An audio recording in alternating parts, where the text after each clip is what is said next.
Salve pessoal, tudo em paz? Nossa conversa hoje é com o teólogo, escritor, frade dominicano Frei Beto. Frei Beto é uma das principais vozes em prol dos direitos humanos, da justiça social no Brasil e no mundo. Ele foi um dos meus entrevistados no livro Palavras de Poder e a gente resolveu atualizar essa nossa conversa agora, diante de tudo isso que a gente está vivendo, como uma espécie, um espaço de resistência ao cansaço, à indiferença, de resistência a esses estados de inconsciência que por vezes nos tomam, né? Resistência a tudo isso, a todas essas forças que são contrárias à vida, né? Nesse sentido, uma resistência que é uma afirmação da vida. Essa minha conversa com o Frei Beto, ela na verdade vai ser uma espécie de podcast, que a gente não teve condições de gravar o vídeo, e eu começo essa conversa com ele trazendo um trecho de um poema do Paulo Leminski, que foi dedicado a ele e a Leonardo Boff. Tem um trechinho que diz assim: entre, digo eu, hora de ser igual, hora de ser diferente, entre você e entre. Então vamos lá, vamos entrar nessa conversa que seja muito bacana, muito proveitosa para todos nós. Vamos lá. Então vamos lá? Vamos lá. Vamos lá. Beto, então, eu gostaria de começar essa nossa conversa, na verdade, trazendo um poema que até foi dedicado ao senhor Leonardo Boff pelo Paulo Leminski. O poema diz assim, né? Santa é a gente, quando lá fora faz frio e aqui dentro está quente. Entre, digo eu, hora de ser igual, hora de ser diferente. Entre você e entre. Esse poema, de fato, eu acho que ele retrata assim, uma qualidade que eu enxergo bastante presente no trabalho do senhor, também do Leonardo Boff, né? Que é essa qualidade do acolhimento, vamos dizer assim, né? Mostrando o quanto o fato de acolher o outro, né, como igual não significa ignorar a diferença, né? Mas, pelo contrário, honrar essa, como ele diz, né, a hora de ser diferente. Como é que o senhor pudesse aprofundar um pouco mais essa questão, assim, da importância do acolhimento em nossa vida, tanto nas relações interpessoais, né, quanto no nível social mesmo? Na verdade, o ser humano é um ser do acolhimento, porque nós somos o único animal que precisa de 12 anos de cuidados, no mínimo, para alcançar autonomia. Sim. Os outros animais precisam de muito menos. Os répteis não precisam de nada. Imediatamente eles já nascem e se tornam autônomos, né? Os calangos, as cobras, enfim, os lagartos. Mas no caso do ser humano, a gente precisa de... Os pássaros também, o cuidado é muito pequeno até que eles desenvolvam a asa e se abram atavismos, né? Sabem voar, não ocorrem acidentes. No nosso caso, não. No nosso caso, nós precisamos de cuidado. Então, nós dependemos do outro. A psicologia, Freud, né, mostra que a nossa identidade é moldada pelo olhar do outro. Uma criança que recebe um olhar amoroso, ela vai ser tende a ser uma pessoa amorosa. Uma criança que recebe um olhar odioso, repressor, castigador, ela tende a ser uma pessoa irada, vingativa, desconfiada. Então, realmente, há uma relação aí disso. Uma outra questão é que o acolhimento, por exemplo, no Evangelho, quando Jesus envia os seus discípulos em missão, isso está no Evangelho de Marcos, que é o primeiro dos 4 evangelhos, né, o mais perto do Jesus histórico. Ele diz a eles, olha, não levem dinheiro, não levem bolsa, levem apenas um bastão, porque vocês serão acolhidos nas casas. Quem não quiser acolhê-los, vocês, sacudam a poeira dos pés e partam para outra. Por quê? Porque ele não queria formar uma comunidade de mendicantes, ele queria formar uma comunidade de acolhidos, pessoas que acolhem, né? E o acolhimento é um sinal de alto grau de humanidade. E o capitalismo trabalha exatamente no sentido contrário.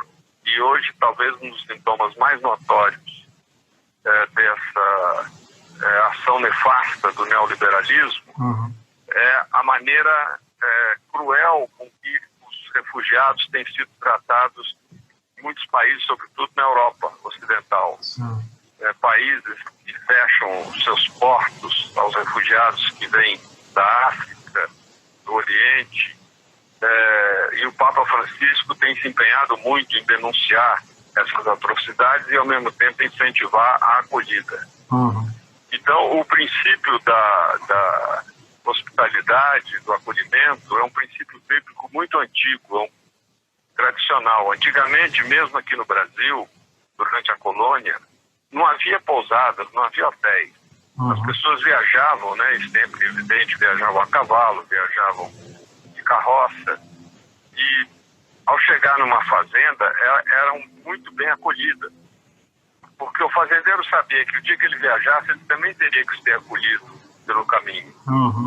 Então, o acolhimento é uma coisa da tradição humana que vem se perdendo com o individualismo exacerbado dessa era de capitalismo neoliberal. Cada um que se vire, e eu não divido o meu prato, não divido o meu teto, não divido o meu calor com você. Você que se vire, se você não foi capaz de conquistar essa situação, é porque você é um incompetente, não merece, etc. Uma coisa muito cruel, né? A Europa hoje, que dá as costas aos refugiados, ela se esquece, ou não se esquece, sabe, mas o cinismo não permite assumir, que a riqueza dela veio da exploração dos povos do chamado terceiro mundo. Toda a riqueza que tem na Europa decorre da exploração intensa em tantos séculos na América Latina, na África e na Ásia. Você visita as igrejas de Portugal, por exemplo, da Espanha, todo aquele ouro, toda aquela prata, aquilo veio da onde?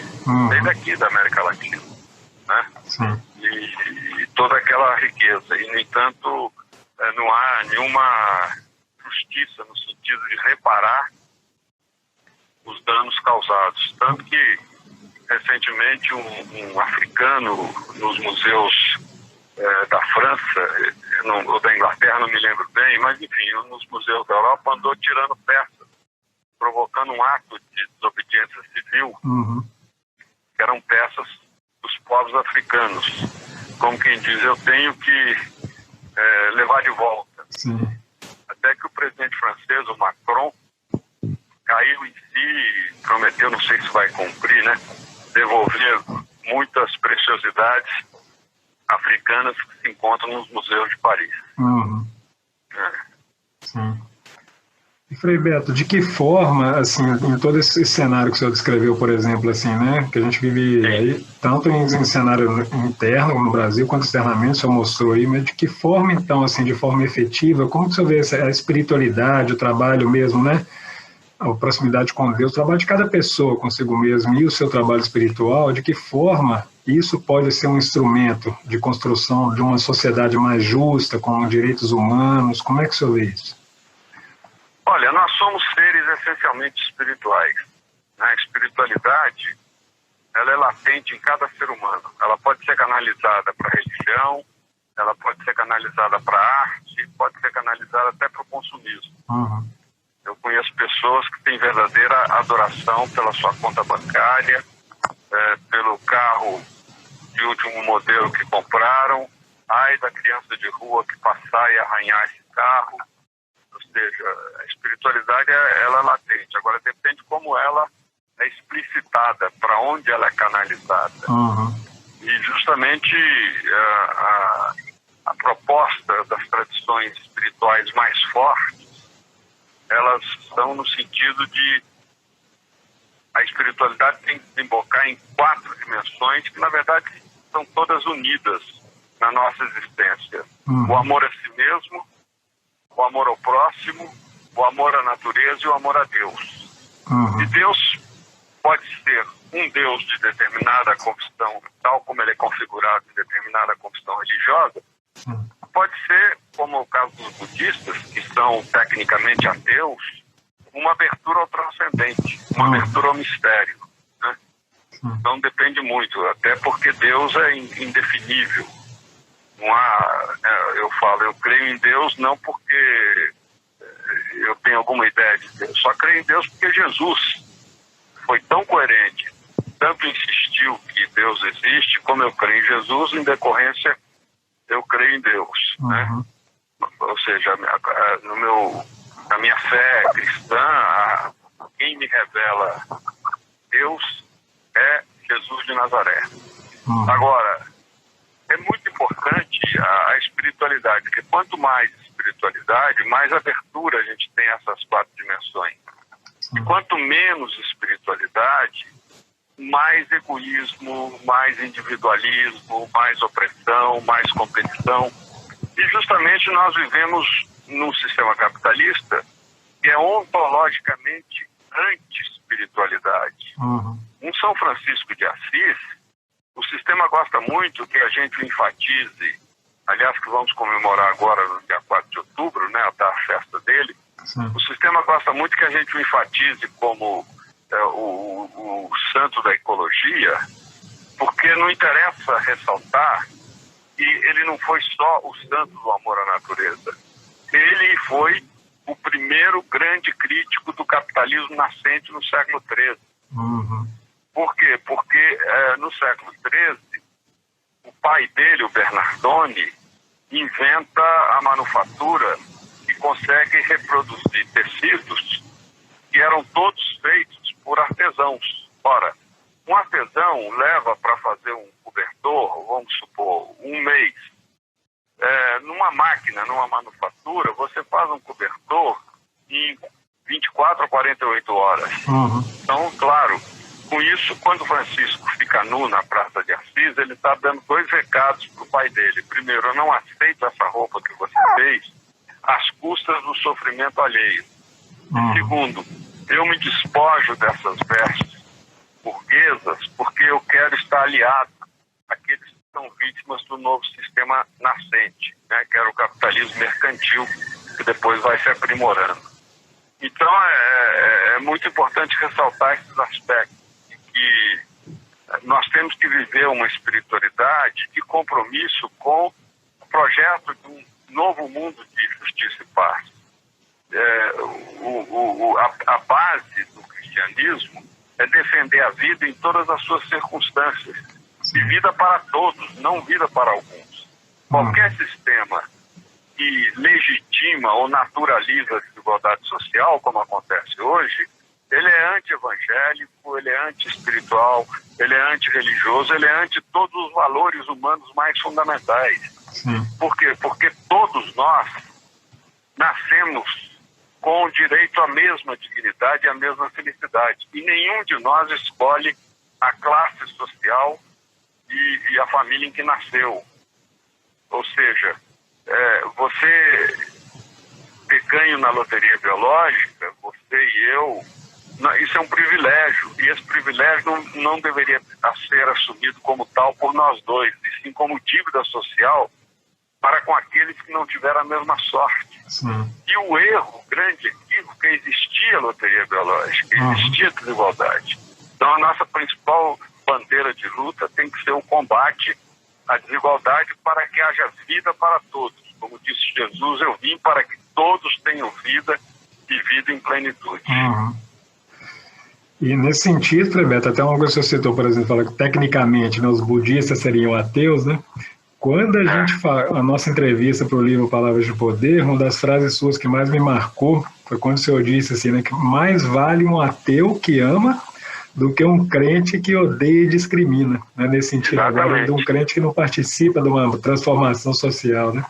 Eu lembro que agora há pouco tempo, agora o Papa Francisco disse algo nesse sentido também, né? Ele fez umas críticas aí bem duras também às pessoas que, segundo ele, os cristãos que se dizem cristãos, mas levam uma vida, segundo ele, hipócrita, vida dupla, né? Nas palavras dele, ele fala assim, é um escândalo dizer uma coisa e fazer outra. Isso é uma vida dupla, né? Como é que o senhor hoje enxerga essa dissociação que a gente está vendo entre o discurso, muitas vezes, que a pessoa faz ali da prática da fé e tal, aliás, da prática não, que ela faz do discurso da fé, e a prática efetiva da fé mesmo, né?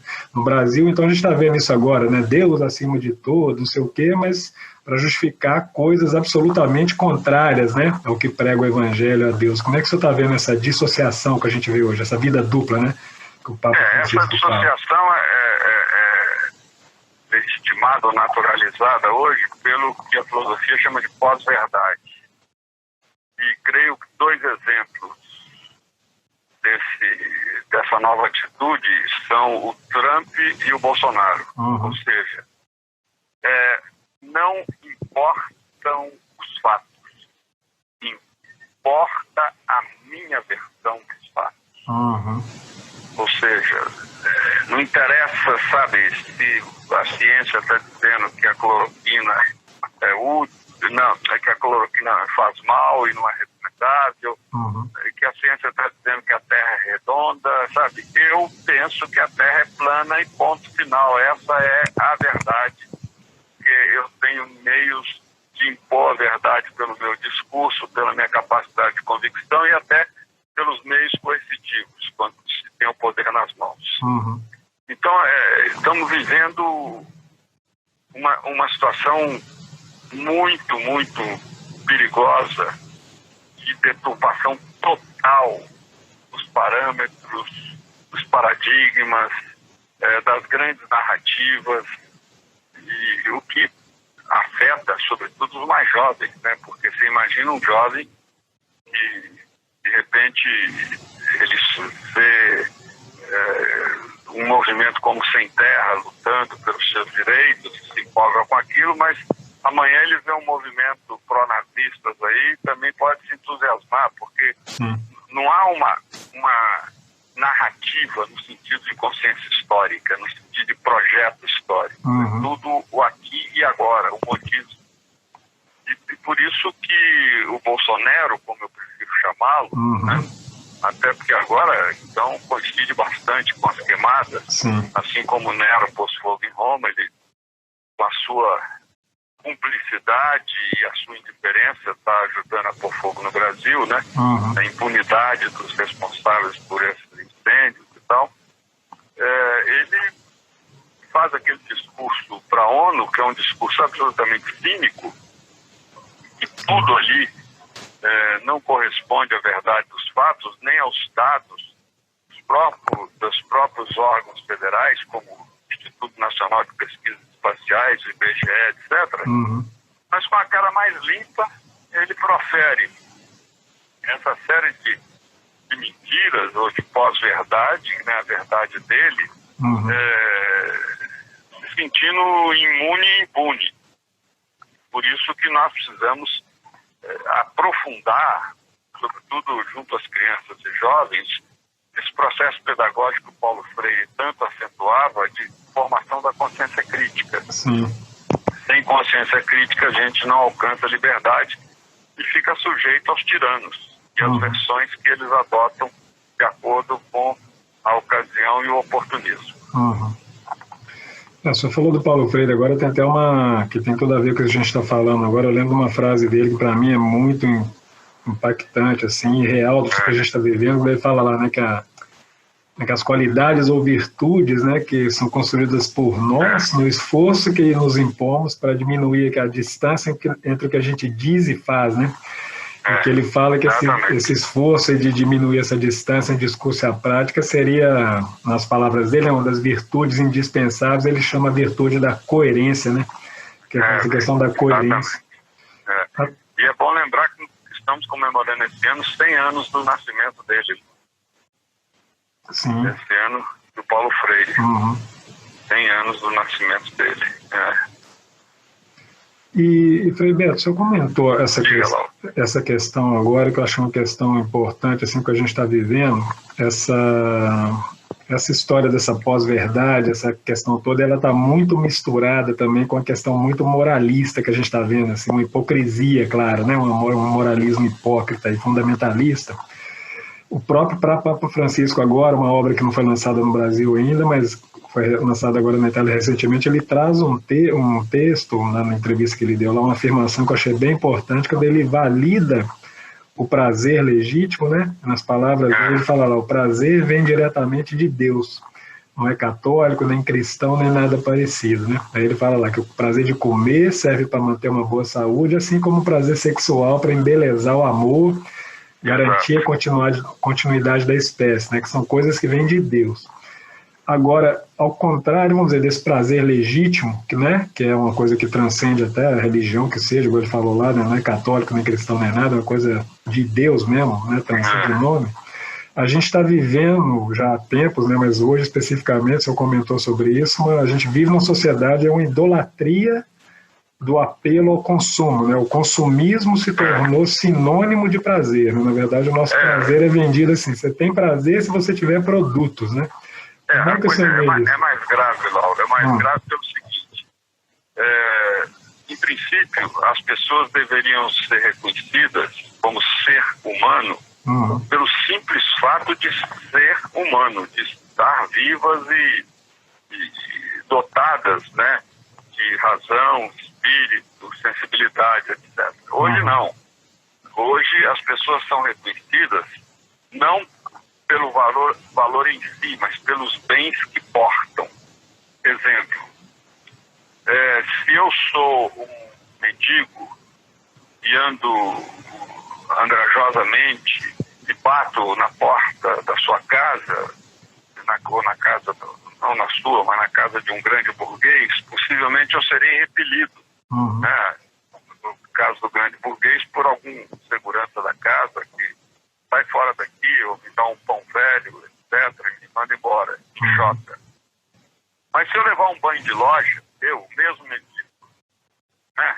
Sim. Vamos supor que alguém de um programa de televisão me leve numa loja, numa alfaiataria e me ponha a bordo de um Mercedes-Benz. Eu volto à mesma casa, eu serei recebido com um tapete vermelho. Veja bem, eu sou a mesma pessoa, mesmíssima pessoa. Mas o que é que faz reconhecer ou não o meu valor social? Não é a minha pessoa, são os bens que eu porto. Sim. Se eu não porto os bens, eu não tenho valor. Porque, na verdade, é o que o velho Marx, no século XIX, denunciou como fetiche da mercadoria. Ou seja, a pessoa vale pelo que ela representa de patrimônio, de bens que ela possui. Em si mesmo, ela não tem nenhum valor. Tanto que isso é tanto verdade que todos nós passamos pela rua tropeçando em pessoas estiradas nas calçadas sem a menor sensibilidade mais. Sim. São seres humanos, sabe, dotados de uma vida sagrada, dotados de dignidade intrínseca. E, no entanto, estão ali. Agora, se um desses seres humanos amanhã ganha na loteria e aparece muito bem configurado, com seu último modelo de Mercedes-Benz, etc., seguramente nós teremos uma atitude reverencial diante dele. Sim. Então, isso é a grande distorção do sistema capitalista, né? As pessoas não têm valor, e o que é mais grave, o que leva a outros fatores. Como o Marx dizia, a ideologia de uma sociedade tende a ser a ideologia da classe que domina aquela sociedade. Então você vê, nós vivemos numa sociedade ocidental que é ideologicamente branca e, portanto, a discriminação com aqueles que não são brancos. Ideologicamente heterodoxo, como é que chama? Heterodoxo não, heterossexual, então a discriminação com aqueles que são homossexuais. Sim. E por aí vai. Machista, então a discriminação com a mulher. Então vem uma série de fatores que refletem essa dominação de classe, né, que resulta tudo isso. Isso tudo nós temos a missão de quebrar. Sim. De lutar por uma sociedade em que todos esses fetiches e esses preconceitos sejam derrubados. Sim. Agora, Frei Beto, nessa questão aí da dominação, né? Porque você tem o que domina e o que é dominado, né? A gente tem aí essa questão do consumo também. Eu lembro uma frase também que para mim eu guardo na cabeça, assim, no Aldous Huxley, no Admirável Mundo Novo, né? O escritor dele. Fantástico. E ele fala lá, né? A ditadura perfeita terá a aparência da democracia, né? Prisão sem muros na qual os prisioneiros não sonharão sequer com a fuga. Aí que ele vai e diz, né? Sistema de escravatura, onde graças ao consumo, né, divertimento, essa coisa, os escravos terão amor à escravidão, né? É isso. Como é que o senhor vê isso hoje? Assim, porque a gente já estaria vivendo essa espécie de ditadura do consumo e do mercado? Sem nenhuma dúvida. Primeiro, o sistema está propondo cada vez mais que cada um de nós troque a liberdade pela segurança. Ou seja, no máximo, nós temos a liberdade de ir no supermercado e escolher diferentes marcas do mesmo produto. Mas não temos liberdade de criticar o sistema, não temos liberdade de propor um outro modelo de sociedade, sabe? Não temos liberdade de reforçar a representatividade dos oprimidos para que eles se libertem. Essa liberdade não existe. Eu quero aproveitar, Lauro, para duas coisas. Primeiro, bem, nós tocamos aí no budismo, eu fiz um livro sobre diálogo entre o budista e o cristão, com Heródoto Barbeiro, jornalista. Então, em que a gente trata dos fatores que aproximam e que diferenciam cristianismo e budismo. É um livro da Companhia das Letras. Agora, eu fiz também, você pode, no seu programa aí, anunciar, agora em outubro vai sair o meu diário de quarentena. 90 dias de fragmentos evocativos. E também eu fiz um livro esse ano, no início do ano, sobre o processo da eleição do Bolsonaro e o primeiro ano de governo. Chama-se O Diabo na Corte. Leitura crítica do Brasil atual. Então anota aí, tudo isso o nosso ouvinte ele tem acesso através da minha livraria virtual. Que é eu vou indicar lá. Frei Beto, né? O Frei junto com o Beto com 2 T's, .org. Ali tem toda a relação dos meus livros e os livros podem ser adquiridos mais baratos do que em qualquer livraria, sabe? Ótimo, Frei Beto. Ótima indicação. Agora, por que eu lembrei do Diário de Quarentena? Por isso que você acaba de dizer. Lá tem um ponto, na verdade, o ponto lá não tem título, porque os títulos são cada dia da quarentena, né? Mas o principal personagem chama-se Nemo, né? E justamente ele vive numa cidade onde ninguém pode sair, ninguém. E ele cisma de deixar a cidade. A cidade é toda murada e começa a construir uma escada para sair. Isso cria um transtorno geral dentro da cidade. Porque, sabe, o juiz, o delegado, todo mundo fala com ele, mas o que você vai fazer lá fora? Você é feliz aqui dentro. Sabe? Tudo que você precisa está aqui. Por que você quer saber o que tem do outro lado do muro? Né? Inclusive a cidade tem portas fictícias, de pintura. E no início ele acha que são portas verdadeiras. Tenta abrir, mas não, é só para ilusão de ótica. Né? É bem kafkiano, né? O ponto. Lembrei do Show de Truman também. Exatamente isso. Então, para quê? Né? Para que isso? Você, sabe, tem que se abnegadamente aceitar que o seu mundo é esse. Você é um pássaro sem asas, né? De asas cortadas. É isso que o sistema quer da gente. Então, para que a gente troque a liberdade pela segurança, qual é a pedagogia do sistema, ou a antipedagogia? Nos infundiu medo. O medo do outro, o medo da noite, o medo do suposto terrorista, o medo do cara que vai me transmitir doença, medo.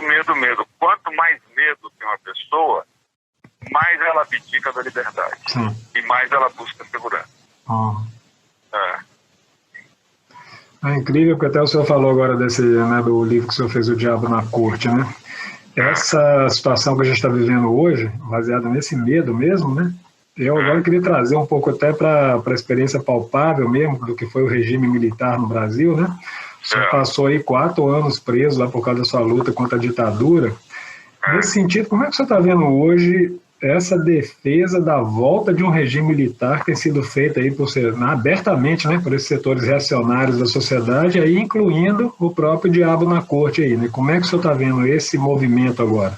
Isso tem espaço? Primeiro, já que você se referiu a isso, sobre o meu período de prisão, eu tenho 3 ou 4 livros que eu vou citar aqui. Um é o Cartas da Prisão, são as cartas que durante os 4, não todas, né, mas aquelas que a gente conseguiu recolher, que eu escrevi ao longo dos 4 anos de prisão. Desses 4 anos, 2 anos eu fiquei entre os presos políticos e 2 anos entre os presos comuns. É da edição da Companhia das Letras. Na Rocco eu tenho o Batismo de Sangue, que descreve todo o processo da participação de um grupo de frades dominicanos na resistência à ditadura. E esse livro já virou filme, dirigido por Elvésio Raton, com o mesmo título, né, Batismo de Sangue, tem aí na internet. E outro chama-se O Diário de Fernando, e o subtítulo é Nos Cárceres da Ditadura Militar Brasileira. É um diário que o Frei Fernando, que estava preso comigo, fez, mas eu que redigi. Ele apontava as notícias e eu redigia. Então, por isso que eu redigi e pus no livro o nome dele, Diário de Fernando, relatando esses 4 anos que nós ficamos presos juntos. Olha, hoje nós vivemos no Brasil um arremedo da ditadura militar. Não é ainda, felizmente, espero que não seja nunca, né, uma ditadura como aquela. Aquele período foi muito mais cruel. Mas é uma ditadura de um governo altamente militarizado. São mais de 6.000 militares mamando nas tetas da máquina federal. Um agravante, eles têm duplo salário. O soldo da caserna e o salário do funcionário público federal. O escândalo maior, a meu ver, no Ministério da Saúde, a começar do ministro, que não tem nenhum preparo para essa função e tirou toda uma equipe técnica, científica que havia ali e colocou a sua tropa. Então, isso explica por que o Brasil hoje é um dos 3 países, junto com os Estados Unidos e a Índia, o mais contaminado pela Covid-19 e o mais desamparado em termos de recursos para poder deter essa pandemia. Então eu creio que e todo o discurso do poder, né, o discurso do Bolsonaro, é o discurso bélico, é o discurso da morte. Ele não faz nunca o discurso da vida, nunca. Vai desde ele querer proibir a cadeirinha de bebê no veículo, no carro, até o fato dele ter vetado, felizmente depois do Supremo pôs abaixo, recursos sanitários para evitar que os índios fossem contaminados pela Covid-19. E a exaltação, né, da questão das armas, das munições, por isso que eu digo, o adágio, o bordão desse governo não é Brasil, como é que é o termo que ele usa, Brasil... Eu confundo também os dois, é Brasil acima de tudo, Deus acima de tudo. Não, Brasil acima de tudo não, mas ele tem uma frase do hino nacional, Brasil... Eu sei que onde ele usa o verbo amar, eu uso o verbo armar. Né? Então é isso. Para ele, o verbo amar não existe, é o verbo armar. Tem aquele Pátria Amada Brasil, né? Isso aí. O bordão da República é esse atualmente. Pátria Armada Brasil. Não é Pátria Amada, é Pátria Armada. A obsessão dele é formar milícias. Aliás, se justifica, porque ele e a família têm uma ligação muito grande com milicianos do Rio. Né? E isso mostra que essa obsessão é a forma dele defender e se proteger dos desmandos que longo de toda a sua vida política, e os filhos também, com as rachadinhas, etc., Sim. através da formação de milícias. É isso aí. Frei Beto, agora aqui, para finalizar o nosso papo aqui, recentemente o senhor escreveu uma carta aberta aí, né, aos povos do exterior, denunciando justamente o estado de coisas que a gente está vendo aqui hoje no país, né? Vamos dizer, se fosse para enviar agora um pequeno bilhete aqui de esperança para o nosso próprio povo hoje, aqui uma coisa, um bilhete mesmo, o que o senhor diria para a gente hoje aqui? Olha, eu diria primeiro, deixemos o pessimismo para dias melhores. Ou seja, não vamos nos deprimir, não vamos abaixar a cabeça, não vamos nos imbuir de medo e temor. Vamos sim reforçar os movimentos populares, os movimentos sociais, reforçar todos os setores da sociedade brasileira, como os negros, mulheres, LGBT todos, indígenas, que estão aí empreendendo lutas de defender os seus espaços ou conquistar mais espaços. Vamos elaborar um projeto de Brasil, vamos votar bem nessas eleições para que não reforce esse antipoder ou esse poder antidemocrático que hoje impera no país. Enfim, é isso que eu tenho a dizer. Vamos cada vez mais nos comprometer dentro das possibilidades de cada um, através do campo de trabalho de cada um, pela arte, pela religião, pela política mesmo, pelo sindicalismo, com a conquista de espaços democráticos, reforçar a democracia, né, capenga que temos, para que ela melhore, para que essas pessoas não continuem avançando.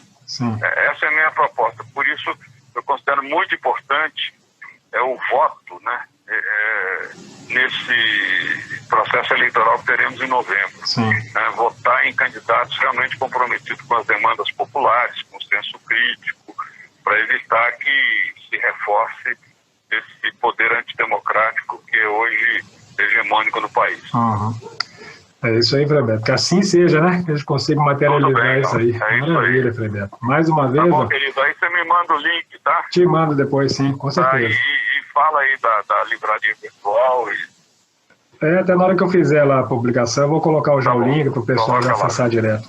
Maravilha, Frei Beto. Fica com Deus, muito obrigado, viu? Um grande abraço. Você também. Valeu, tchau, tchau.